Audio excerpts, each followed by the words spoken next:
نہ زمین پھٹی نہ آسمان گرا۔ فیصل آباد کی تحصیل تانیہ والا کے نوائی علاقہ تھانہ گڑھ کی حدود بجاجاں والا میں درندہ صفت انسان کی 7 سالہ بچی کے ساتھ مبینہ زیادتی۔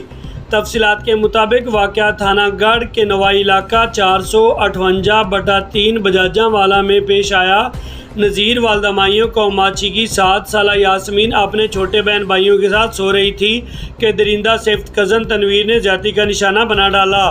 رات کی تاریکی میں ملزم تنویر گھر میں داخل ہوا، ورغلا کر بچی کو کمرہ میں لے گیا اور اپنی ہوس کا نشانہ بناتا رہا۔